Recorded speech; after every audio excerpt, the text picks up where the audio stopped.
Hello friends. हम चाहें या ना चाहें बातें तो अदानी की करनी ही पड़ती हैं। और अदानी एंटरप्राइज आज जो है 26% की गिरावट के साथ काम करता हुआ नजर आया। अदानी पोर्ट 6.6% की कमजोरी के साथ आज ट्रेड कर रहा था। देखिएगा, यहाँ पे मैं आज जो है आपके साथ पिछले 2-3 दिनों की बात पहले लेता हूँ। देखिएगा, मुझे पर्सनली जो है कुछ ऐसा लगा, ये मेरा अपना व्यू है कि जैसे कि मतलब मीडिया के अंदर एक जो एनालिसिस्ट वाला जो ग्रुप है और जो जनरली टीवी में आ रहे थे जिस दिन इसका जो है लास्ट डे था एफपीओ का, उस दिन भी, कल भी, आज भी एक बड़ी जो है जद्दोजहद चल रही है। वो जद्दोजहद क्या है कि एनालिसिस्ट आके बता क्या बोल रहे हैं 3 दिन पहले, जब शेयर्स का भाव यहाँ से तकरीबन 30-40% टूट चुका है अदानी पोर्ट्स और 50-60% तो टूट चुका है, मतलब उन प्राइजेस से भी अदानी एंटरप्राइजेस।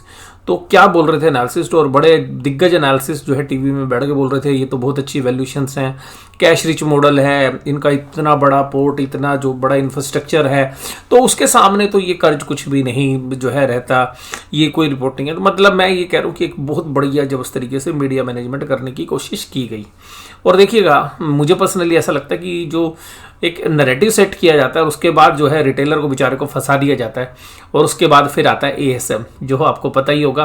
तो अब ये सर्वेलेंस सिस्टम के अंदर ये शेयर्स आ गए हैं अदानी ग्रुप के। मैं इसके ऊपर तो चर्चा करूंगा ही आपके साथ, लेकिन सबसे खास बात जो है आपने समझना है कि जो नैरेटिव सेट किया गया और उस नैरेटिव सेट करके जो लोगों ने एग्रेसिवली बाय करने की कोशिश भी की वो ट्रैप हो गए। देखिएगा, मेरा जो व्यू थोड़ा सा डिफरेंट हो रहा है आज, और डिफरेंट हो रहा है मेरा अदानी पोर्ट्स की तरफ। अदानी पोर्ट्स पर देखिएगा, आज हमने भी 400 रुपये की जो पुट है उसको सेल करने की सलाह दी, क्योंकि अगर 400 रुपये का भाव आता है तो मुझे लगता है कि अदानी पोर्ट में जो है रिस्क रिवार्ड के एंगल से, ये मेरा व्यू है, मैं और किसी के कहने से बात नहीं कर रहा, मैं अपना, मेरा जजमेंट है। मुझे लगता है कि 400 रुपये के अगर पुट बेची जाती है और 400 रुपये में पुट का भी कुछ प्रीमियम मिलता है, और इवन 400 रुपये में भी एक बढ़िया भाव मुझे लगता है कि अदानी पोर्ट का है। और मैंने जो है अपने एक मित्र को जिन्होंने अदानी एंटरप्राइज की 2500 की पुट बेच रखी थी, उनसे आज जो है बात की, हालांकि उन पुट से मैंने निकलवा दिया था, और मैंने कहा भी था 2-3 दिन पहले भाई 1500-1600 का, मैंने तो 1200 रुपये तक की भी जो है राह देख रखी थी कि भाई हो सकता है कि वो भाव भी आ जाए, क्योंकि जब शेयर टूटते हैं ना, तो मैंने आपको कहा था कि भाई दूर रहना चाहिए। मैं कभी जनरली इस तरीके की शेयर्स पर एडवाइस नहीं करता, लेकिन हालांकि जब लोग फंसे होते हैं तो बात अलग है। बट अब जो है हाल फिलहाल में जाके जो है एक ओवरबीटन स्टोरी जो है मुझे स्पेशली अदानी पोर्ट्स में लग रही है, और टू द सम एक्सटेंट जो है मुझे सीमेंट पैक भी ठीक लग रहा है। और जहाँ पे गुजरात अंबुजा सीमेंट की मैं बात कर रहा हूँ, सॉरी अंबुजा सीमेंट की मैं बात कर रहा हूँ, तो अदानी पोर्ट और एसईजेड की अगर हम बात करें तो ये जो है आज की डेट में वैल्यूएशन वाइज ठीक लग रहा है हमें। और अगर 400 रुपये की पुट सेल करिए, 400 का भाव आ गया, नहीं तो प्रीमियम आएगा। इवन 462 रुपये पे भी जो पुट सेल हो रही थी वो मेरे ख्याल से 60-70 रुपये की हो रही है। तो जो यहाँ पे भी पुट लिखेंगे तो वो जो है सेम जो है आपको 400 रुपये की कॉस्ट पे पड़ेगा, और अगर ऊपर चला जाएगा तो 50-60-70 रुपये का जो प्रीमियम था वो मिल ही जाएगा। तो ये तो बात थी चलो अदानी पोर्ट्स की। बट मैं बड़ा जो है आज भी मैंने जो है जो लोग अदानी में काम करते हैं उनसे जब बात हुई तो मैंने कहा भाई अदानी का मार्जिन कितना चल रहा है, तो वो कह रहे जी मार्जिन तो नॉर्मल है। और अदानी का जब हमने मार्जिन चेक किया तो अदानी पोर्ट का मार्जिन ही 1,10,000 के आसपास था। मैंने कहा एफएनओ में इतना कम मार्जिन, इतनी बड़ी वोलेटिलिटी। तो आज ही देखिए कब खबर आ गई है एएसएम के अंदर, तो एडवांस जो सर्विलेंसेज हैं उसके अंदर डाल दिया गया है इन शेयर्स को, और ये सर्कुलर एनएससी ने जारी किया। मैं इसके कॉम्प्लिकेशंस तो आपको बताऊंगा। ये कब डाला जाता है, जब देखिएगा प्राइस बिहेवियर बिल्कुल अब नॉर्मल हो, तो एडिशनल सर्वेलेंसेज मेजर्स के अंदर, यानी कि जिसको हम एएसएम बोलते हैं, उसमें डाल दिया गया। अब जो मार्जिन्स होंगे वो क्या होंगे, मार्जिन्स होंगे 50% और existing margins whichever is higher. तो जो मार्जिन्स आज की डेट में 1 लाख था वो अब थोड़ा सा बढ़ता हुआ नजर आएगा, और 50% और एग्जिस्टिंग मार्जिन्स, और अगर चाहें तो एक्सचेंजेस मार्जिन्स को 100% तक भी लेके जा सकता है। तो ये एडवांस सर्विलेंसेज के अंदर जो शेयर्स आए हैं वो हैं अदानी एंटरप्राइजेज, अदानी पोर्ट्स और Ambuja cement under the ASM framework amid stock rout. तो अब ये जो है इसमें हुआ क्या, अभी तो चलिए ठीक है, अब बहुत सारे लोग जो हैं वैल्यू बाय करने आए होंगे। मैं मान लीजिएगा मुझे ये अदानी पोर्ट अच्छा लग रहा था और मान लीजिएगा मैंने एक लॉट प्लस कर लिया और मुझे लग रहा है यार 1,10,000 का मार्जिन है या 1,00,000 रुपये का मार्जिन है, अब इस अदानी पोर्ट का शेयर ले लेते हैं, थोड़ा बहुत गिरेगा उसको मैं मैनेज कर लूँगा 40-50 हज़ार रुपये एक लॉट में। और अगर हम इसको थोड़ा सा लंबे समय पर रखेंगे तो एक थोड़ा मिड टाइम के अंदर भी अगले महीने तक या 1 या 2 महीने पोजीशन को रखेंगे तो एक पुल बैक आ जाएगा और 500-550 रुपये का भाव आ सकता है एक बार ट्रेडिंग के लिए, और 534 का तो आज का ही भाव है। तो होता क्या है कि जब ऐसा सोचते हैं अब ये ASM आ गया तो होगा क्या कि मार्जिन का बोझ बढ़ गया। तो अगर किसी व्यक्ति ने 10 लॉट ले रखे हैं तो अब वो जो 10 लॉट में जो मार्जिन लग रहा था वो तो 6 लॉट में जो मार्जिन जो 10 लॉट में मार्जिन लगता था वो अब उसमें तो केवल 6 लॉट आएंगे, तो क्योंकि मार्जिन से एकदम तेजी से बढ़ेगा। तो अल्टीमेटली क्या होगा, तेजी करने वालों के लिए भी ये एक चिंता की बात हो जाती है। तो जिन्होंने तेजी कर रखी हो, और इसी तरीके से मंदी वालों के लिए भी हो जाती है क्योंकि उनका भी मार्जिन बढ़ेगा।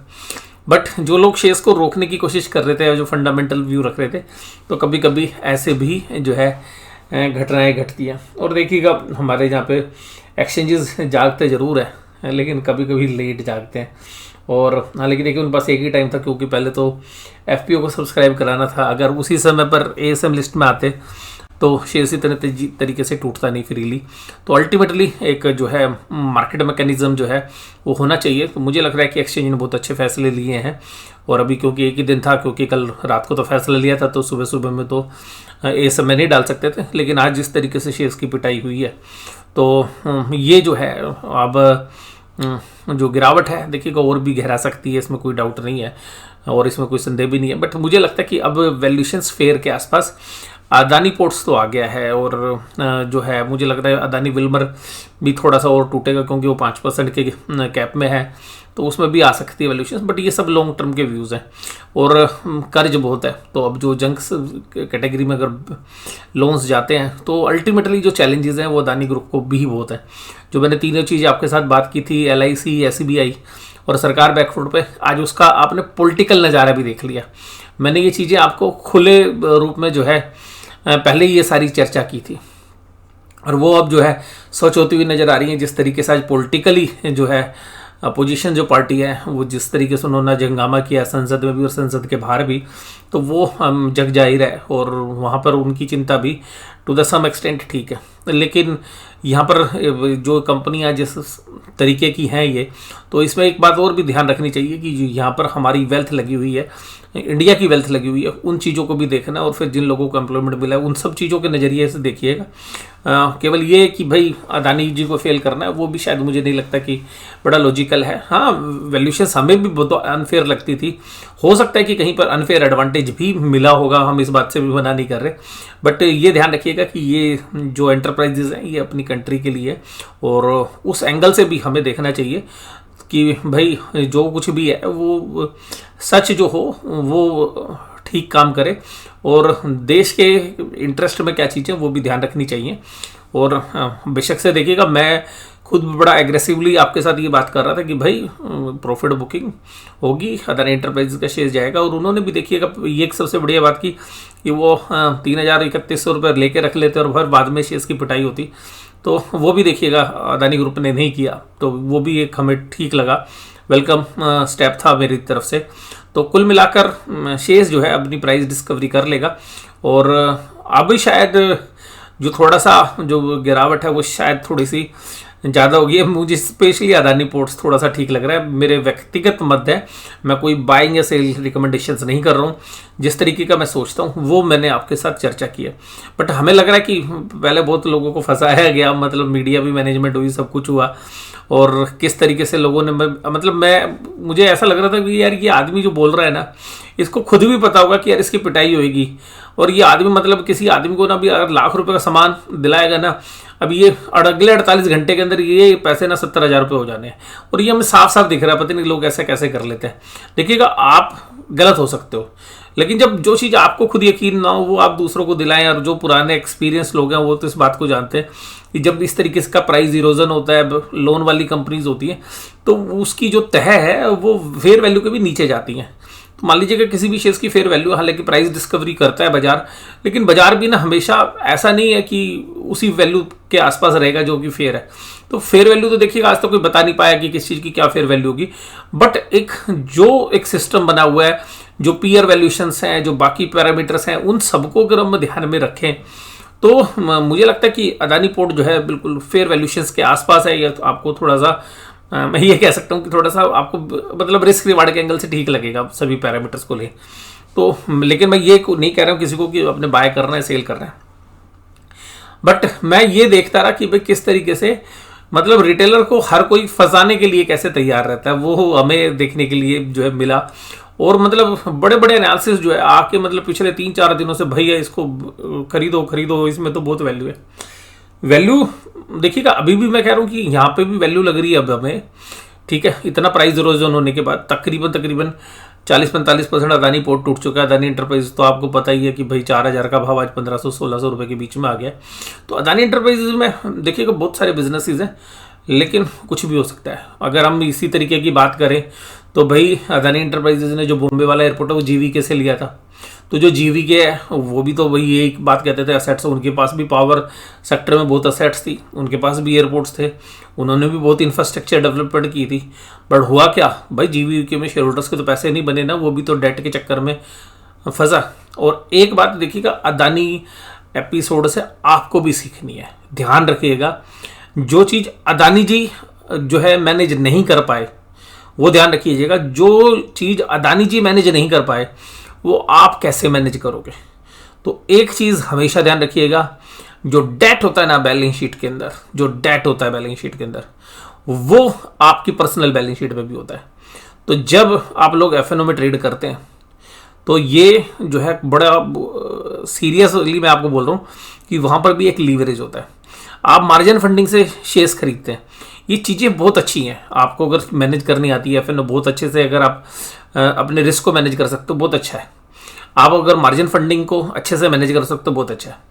लेकिन अगर ये बेइंतहा आपने ले ली और जो आपकी मैनेजेबल कैटेगरी से बाहर चली जाएगी, फिर देखिएगा वो ख़त्म कर देती है। वो आपको इतने मतलब मैं ये कह सकता हूँ कि ह्यूज लॉस देती है कि आप एंटिसिपेट भी नहीं कर सकते। तो अगर आज भी अदानी एंटरप्राइजेज में मैं बात करूं, अगर इनकी बैलेंस शीट में डेट नहीं होता, इनकी बैलेंस शीट में डेट नहीं होता इतना भारी, और आप यकीन मानिएगा इनके शेयर्स की कोई पिटाई नहीं कर सकता था। क्योंकि जो डेट है ना वो अपने आप में एक कंपनी के लिए आत्मघाती हमले के बराबर है। यानी कि कंपनी ने आत्मघात कर रखा था डेट की वजह से, क्योंकि डेट को आप सर्विस कर रहे हो। डेट सर्विस करने का मतलब है कि आप उसका ब्याज दे रहे हो, टाइम पर उसकी इंस्टॉलमेंट रीपे कर रहे हो। वो काफ़ी नहीं है, क्योंकि जब भी बाजारों में रिसेशन आती है या जब भी अनफेवरेबल सिचुएशंस आती हैं, कंपनी की इमेज को डैमेज होता है, तो जो डेट होता है ना वो आपके लिए कलंक साबित होता है। और वही कलंक जो है अदानी ग्रुप के लिए हुआ है। अगर मैं आपको दावे के साथ कह सकता हूं कि अगर अदानी एंटरप्राइजेज में डेट नहीं होता, या डेट इक्विटी अगर 0.5 से भी कम होती ना, भाई अदानी एंटरप्राइजेज को कोई हाथ नहीं लगा सकता था अदानी पोर्ट्स को। ये सब कुछ किसकी वजह से हुआ है? खाली डेट की वजह से। इनके बिजनेसेस में कोई प्रॉब्लम थोड़ी ना है, कैश रिच बिजनेस है, ये भी खुद बोल रहे हैं। वैल्यूशंस बेइंतहा ज़्यादा हो गई थी, और डेट वाली बैलेंस शीट के अंदर तो बहुत ही ज़्यादा थी, क्योंकि अगर डेट है आपकी बैलेंस शीट में तो मोदी गिलियानीज एंड मिलर्स का जो है एक अप्रोच, जो कि नोबेल प्राइज जिनको मिला था, उन्होंने कंसेप्ट बताया था ट्रेडिंग ऑन इक्विटी। उन्होंने कंसेप्ट में क्या बोला था कि डेट यूज करके you can maximise the value of firm. आप अपने बिजनेस की वैल्यू तो मैक्सिमाइज कर सकते हैं, लेकिन उस मैक्सिमाइज वैल्यू के अंदर आप डेट को अगर मैनेज नहीं कर पाएंगे तो वो उतना ही घातक होगा। यानी कि अगर आप डेट को सर्विस नहीं कर पाए, आप इंटरेस्ट टाइम पे नहीं दे पाए, आपके बिजनेस में ऑपरेटिंग रिस्क आ गया, यानी कि जो चलाने का जो रिस्क है अगर वो आ गया, तो फिर देखिएगा आपका बिजनेस, वो जो बेनिफिट्स आ रहे थे शेयरहोल्डर्स की वेल्थ को मैक्सिमाइज करने के लिए, वैल्यू फर्म को इंक्रीज करने के लिए, वो सब आपके लिए उल्टा पड़ जाता है, और वो वेल्थ डेस्ट्रॉयर का जो है काम करता है। तो सेम जो थ्योरीज आज से 70-80 साल पहले जो डेवलप हुई वो आज भी काम कर रही है, और आज की डेट में तो देखिएगा जो मॉडर्न थ्योरीज हैं वो जो है काम करती हैं। तो अदानी जी ने देखिएगा उस ट्रेडिशनल थ्योरी को फेल करने की कोशिश की, नहीं मैं डेट लाऊंगा, शेयर्स का प्राइस इतना ऊपर कर लूंगा कि मैं उसके सामने फिर प्लेस ले लूँगा। तो अल्टीमेटली अदानी जी ने क्या किया, मान लीजिए आपकी कंपनी की वैल्यू 20,000 करोड़ है, 10,000 करोड़ बैलेंस शीट में डेट है, आपने बैलेंस शीट साइज शेयर का प्राइस 5 गुना कर दिया बाजार से। 20,000 करोड़ की वैल्यू 1,00,000 करोड़ होगी, तो अब 50,000 करोड़ का लोन मिल जाएगा। मान लीजिएगा आपको मार्केट कैप टू आधा भी लोन मिलता है तो, लेकिन बैलेंस शीट में तो आपकी वही 10,000 करोड़ की है या 20,000 करोड़ की है, मार्केट में 1,00,000 करोड़ की है। अब उसके सामने डेट हो गया 50,000 करोड़ का, और बहुत सारी कंपनी जिनमें डेट टू इक्विटी डबल से भी ज़्यादा है। तो कुल मिलाकर ये जो मेन रीजन रहा अदानी एंटरप्राइजेस का, वो मुझे लगता है डेट नहीं। हिडनबर्ग या ऐसी कंपनियां कुछ नहीं बिगाड़ सकती अगर इनकी बैलेंस शीट में डेट नहीं होता तो। ये मेरा पर्सनल मानना है। आपको ये वीडियो कैसी लगी जरूर से जरूर मुझे कमेंट बॉक्स में बताइएगा, और मैं आपको कहूँगा अगर अच्छी लगी ना, बहुत नॉलेजेबल वीडियो है, और ये ना केवल स्टॉक मार्केट में निवेश करने वाले खुद के लिए, जो अपना पोर्टफोलियो बनाते हैं उनके लिए, और जो फाइनेंशियल मैनेजमेंट पढ़ते हैं उनके लिए, और आप अपने जो घर बनाते हैं, कोई अपने रोजमर्रा के जो धंधा करते हैं उसमें भी बहुत काम किया। और मैं यही कहता हूं कि अगर डेट को सही तरीके से यूज़ किया जाए तो बहुत बढ़िया है। डेट का मतलब है कि अगर आपके पास आटा है तो आटे में जितना नमक डलता है उतना डेट लेंगे, बहुत बढ़िया है। थोड़ा सा ज़्यादा भी ले लेंगे, भाई सब्जी में भी डाल लेंगे तो भी चल जाएगा, आप सलाद में भी डाल लेंगे तो चल जाएगा। बट अगर नमक में आटा डालोगे या नमक के अंदर दाल डालोगे या नमक के अंदर सलाद डालोगे तो फिर देखिएगा वो मज़ा किरकिरा हो जाता है। तो मुझे लगता है कि आपको ये बात समझ में आ गई होगी। ये जो डेट वाली बात है, ये जितने लोग क्रेडिट कार्ड यूज़ करते हैं वो भी ध्यान रखिएगा, टाइम पे पेमेंट कर दीजिएगा, नहीं सरकार ने ना क्रेडिट कार्ड पे लूटने का ठेका दे रखा है, 36% का इंटरेस्ट लगता है, पेनल्टी अलग लगती है। तो डेट उतना ही लो जितना मैनेज कर सको। मुझे तो अल्टीमेटली ये भी लगता है कि जो लोग फ्लैट लेते हैं, लैंड नहीं तो फ्लैट डेप्रिशिएबल असेट्स होती है, गाड़ी लेते हैं डेप्रिशिएबल असेट्स होती है, और उसको लोन से फाइनेंस करा लो इतना कि जो आपके जो मंथली अर्निंग्स है अगर उसका 4-5% तक वो डेट सर्विस हो जाता है तो ठीक है, नहीं अदरवाइज ये सब चीज़ें भी आगे चल के बर्डन हो सकती है। तो डेट जो है कितना लेना चाहिए इस पर कभी बाद में चर्चा करेंगे, बट मैंने बहुत सारी चर्चा आज आपके साथ की है इस वीडियो में। इस वीडियो का शीर्षक जो है आप मेरे को सजेस्ट कर लेना, अभी मैं एक सीरीज जो है शीर्षक डाल दूंगा, आपको उनमें से जो बेस्ट शीर्षक लगे वो मुझे बताइएगा, तो फिर उसका हम थंबनेल बदल कर दूसरा रख लेंगे। अगर वीडियो अच्छी लगे तो जरूर से जरूर जो है आपने शेयर करना है। मैं बहुत कम वीडियो ऐसी बताता हूँ जिसको मैं आपको रिक्वेस्ट करता हूँ कि आपने शेयर करना है। शेयर इसलिए करना है क्योंकि जो हमारे रिटेल इन्वेस्टर्स हैं उन भाइयों के पास इस तरीके की जानकारी होनी चाहिए, उनके पोर्टफोलियो में कोई नुकसान ना हो, उनको कोई नैरेटिव सेट करके उनके वेल्थ को जो है डिस्ट्रॉय ना करे। वो खुद भी जब अपने पर्सनल फाइनेंस के डिसीजन लें उचित तरीके से लें, जब किसी कंपनी में निवेश करें तो जांच परख लें कि भाई इस कंपनी में निवेश करने के क्या एडवांटेज और क्या डिसएडवांटेजेस हैं। तो मैं इन सभी बातों के साथ आज की वीडियो यहीं पे समाप्त करता हूं। वीडियो आपको कैसी लगी जरूर से जरूर मुझे कमेंट बॉक्स में जरूर लिखिएगा। इस वीडियो के बारे में मैं जरूर से जरूर आपसे सुनना चाहूंगा। वीडियो देखने के लिए धन्यवाद। Thank you very much.